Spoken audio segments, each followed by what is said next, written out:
Good afternoon, everybody. Back to Girlcott, and we are going to read chapter 5.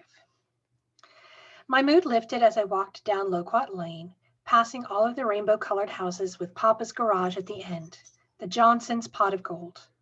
Not counting Papa's garage, there were 8 houses in the neighborhood, 5 on my side and 3 across the lane.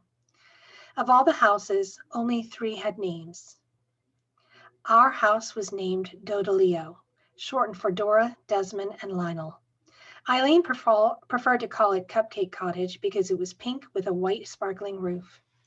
I didn't see anything original about that because 2 other houses in the neighborhood were pink and had white pleated roofs, as did most of the houses in Bermuda for that matter. Mrs. Charter's house was sky blue, and I secretly called it Chatty Charter Cottage because Mrs. Charter spent such a great deal of her time behind her lacy living room curtain, watching everyone going up and down Loquat Lane. I walked quickly because I didn't want to be stopped and asked where I was going and why I was going. Mama would be appalled if she even thought I would be rude to Mrs. Charter, so I kept my feelings under cover. Mrs. Williams in the green cottage with its pink coralita vine growing on a low wall was sweeping her veranda steps when I passed. This house was appropriately named Coralita Cottage. "Good morning, Mrs. Williams," I said as I waved. She quickly looked up and gave me her usual smile that showed off her dimples. Although she was older than Mama, I still thought she was pretty. "Morning, my precious," she always called me that. "Say hello to your Mama and Papa, and may the good Lord take care of you." I was never tired of hearing her deep sing-song voice. I once overheard Mrs. Charter tell Mama that Mrs. Williams was born in Bermuda, but her parents took her to Trinidad when she was a little girl. She returned after her husband died, and according to Mrs. Charter, she couldn't get a job at the hospital even though she had held important positions in Trinidad in the United States. Most of Bermuda knew her as the midwife who had delivered many babies, including me. I was so busy thinking about Mrs. Williams and wondering about her not being able to get a job at the hospital that I almost fell on top of Julie Jennings, who was playing hopscotch with her twin, Jolie, almost in the center of the lane. "You made me step on a crack," Julie cried, the corners of her mouth turning down in prelude to the loud screams that would soon disturb the entire neighborhood. I quickly grabbed her and held her close.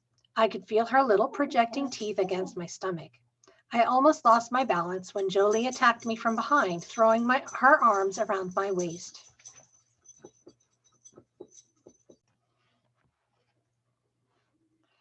"Hug me too," she squealed. "That's not fair. Hug me too." The identical Jennings twins were small for 7, so I had no trouble pulling Jolie from behind and hugging them both at the same time. While their tugging and screams of do it again," made my arms feel about to dislocate, at least I saved the neighborhood from experiencing their ear-shattering alarm system on this quiet Saturday morning. I stooped down and whispered, "It's dangerous playing in the middle of the lane." "We can't play hopscotch in our yard," Jolie whispered back. "It's too bumpy." I looked over my shoulder at the bright yellow cottage with the lawn overgrown with thistles, and then I glanced to the side of the house. Piles of slate blocks were stacked against the wall, and I knew more were in the back, making it almost impossible to get to the kitchen door. Their father had planned to build on an extra room ever since the twins were born, but so far no room materialized. "Daddy doesn't want us to play near those stones," Jolie explained. "Then he should move them," I wanted to say out loud. 3 years ago, Papa and some of the men who frequented the garage had offered to help Mr. Jennings, but he kept making excuses. He had taken 10 years to build his cottage and named it Sweat of My Brow. Papa once told him that if he didn't get that room done, he would have to rename the house Blood, Sweat, and Tears. Mr. Jennings only laughed and said he was already experiencing the first 2, and if his wife didn't stop nagging him, the 3rd was sure to cause another flood. "Julie, Jolie!" All 3 of us turned around to see Mrs. Jennings standing on the veranda with 2-year-old Willard on her hip, his thumb thrust in his mouth. He was already showing signs of getting bigger than the twins, and poor Mrs. Jennings seemed about to break in half under his plump weight. "We're here, Mommy," they yelled in chorus. "I see you. Are they being a nuisance to you, Desma?" I was about to answer when she yelled again, "You 2 are supposed to be in here getting your breakfast. Now just get yourselves in here before I give you both a good licking." That threat made them disentangle their arms from around me, dash across the lawn up the veranda steps, and past their mother, leaving the speed of light wondering what had rushed by. Thank you, Desma. You're so patient with them. I looked down at the crooked hopscotch squares the twins had drawn and was tempted to jump into each one of them. Good old Loquat Lane had not changed, even if the rest of Bermuda was trying to turn upside down. I skipped over to the small plot of land near to Papa's garage. Someone had put an old bench under one of the loquat trees, and it was currently occupied by Frank Stevens, eating a bag of chips and smoking a cigarette. Hi, Desma. He put the cigarette behind his back and dropped the bag on the ground. Hi, Frank. I looked away, making him think I hadn't seen him smoking, knowing jolly well he was 14 and underage.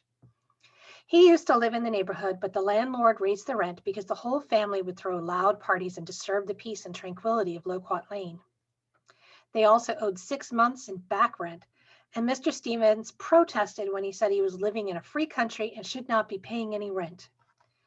When he discovered that his freedom was threatened by either paying the rent or living in the jailhouse free, he left Loquat Lane and went to live with several relatives. Now and then, Frank came back to the neighborhood, and when he did, Papa would pay him to do odd jobs, and he once taught him to fix up an old mobilette that would have ended up in the dump. I think Papa hoped he would be interested enough to become an apprentice, but Frank was like his father, a chip off the old block.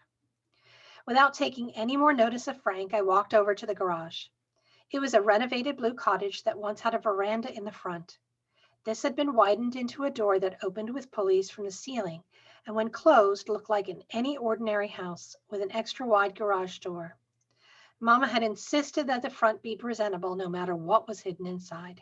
So Papa went along with the renovations and even allowed her to put 2 huge cement pots, each sprouting geraniums, on either side of the garage. Papa was polishing a black Hillman mink saloon when I stepped into the yard.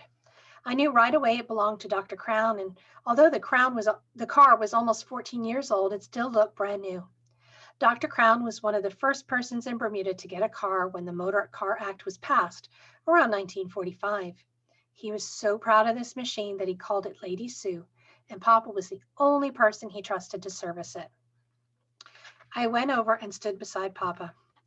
This car is still a beauty. I wanted to touch the side, give it a pat, but I knew that my gesture would leave undesired handprints. Didn't think I'd see you today, Papa said, squeezing my arm. Then he stood up, his head in an acute angle, admiring the finished product. Dr. Crown should be satisfied. He's supposed to pick up Lady Sue soon. Almost on cue, a taxi screeched into the yard. A tall man with thinning blonde hair and a gray mustache hopped out of the passenger seat, paid the driver, and rushed up to Papa. Although the temperature was a high 75 degrees with the humidity a little higher, he wore a gray striped suit, a sparkling white shirt, and a gray tie to match the suit. His well-polished black shoes were in competition with his Hillman mink saloon. Well, hello there, Dr. Johnson, he said, extending a big hand. He always called Papa by that nickname, and once said they both had something in common. Papa was a mechanical doctor, and he was the medical one. Dr. Crown looked over at me and nodded. Hello there, young lady. I returned the greeting, hoping that the tremble in my voice didn't betray my concern. Dr. Crown and Mr. Wallace were the only 2 white men I knew of. After the way Mr. Wallace behaved on Friday, I wondered how Dr. Crown would treat Papa. He stroked his car, not leaving any fingerprints. Looks like you performed a miracle on Lady Sue. She's never going to look her age. She's got a good engine and perfect parts. Papa was smiling so wide that the corners of his mouth disappeared behind his head. I can only work with what I have. I keep telling you, we're both in similar professions. I try to keep humans healthy, and you do the same with cars. Only thing is, your patients don't talk back. And they do as they're told. I left them both laughing as I skipped into Papa's office, my feet barely touching the floor. Papa was in a good mood, thanks to Dr. Crown. This was a good omen, for he would be amenable when I approached him about not canceling the movies on Saturday because of the boycott. I ignored the piles of Motor magazine and invoices on Papa's desk and flopped down in his large cedar chair and slammed my eyes shut. I had to concentrate hard on the exact words I would use when we had our discussion. Although parents were nervous about the boycott, I knew if Papa didn't see any danger, They would be supportive, for he was highly respected in the community. I jumped up and rushed to the door when I heard Dr. Crown drive out of the yard. Before I could cross the threshold, another car drove in, and Mr. Thomas, one of Papa's friends, slammed on his brakes, almost colliding into Papa. "Lionel, but things don't look good for this island," he shouted before he was even out of the car. I groaned so loud I had to step back into the office, hoping that neither Papa nor Mr. Thomas heard me.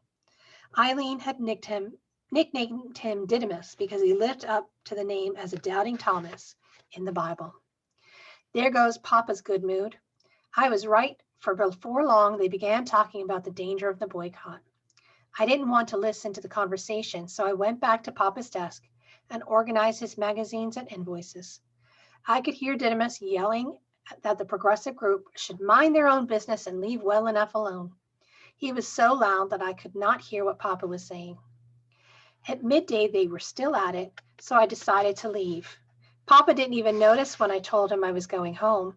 I almost bumped into two other friends, Mr. Taylor and Mr. Richardson, who arrived and joined in the heated discussion. I could hear their voices all the way down Loquat Lane. Mama was at the clothesline beating one of the bedroom rugs when I walked into the yard. "Thought you were going to spend more time in the garage," she said, dropping the broomstick on the ground and resting sharp, narrowed eyes on my face. "I was going to bring you some soup and gingerbread down for both of you." I left Papa with Mr. Thomas, Mr. Richardson, and Mr. Taylor. They were all yakking away about that boycott. Mama lifted one eyebrow higher than the other. "I thought I'd have some time to talk to him about going along with the movies." I sounded sulky, but I couldn't help myself. "It's going to be embarrassing going to school on Monday and telling the class I don't know what's going to happen. I'm going to look stupid making up an excuse about a boycott that doesn't even make sense. Why do we need to boycott a theater just to sit next to white people? Who cares about that?" "Stop right there, Desma. Not one more word." Mama did not let me finish, even though my words had come out in a rush. She was now beside me, her hand resting heavily on my arm. "Your movie plans are out of the question if there's a boycott. I'm just saying—" "Let me finish, Desma. I understand how you're feeling. I, too, would be upset if my birthday plans were suddenly thrown in the trash. But that's life, and you're sensible enough to understand. Nobody knows what's going to happen if this boycott takes place. And worse still, we don't know who's back of it." "Who cares about sitting next to white people?" I repeated. I couldn't help myself. "This is not about sitting next to white people. It's about not letting segregation rob us of our dignity." Mama thrust the broomstick into my hand. "Here, this mat needs a flogging, and you seem just in the mood to do the honors." She walked away towards the kitchen, her back as straight as a pole. I studied the broom as if it were a magic wand capable of making the theater boycott disappear.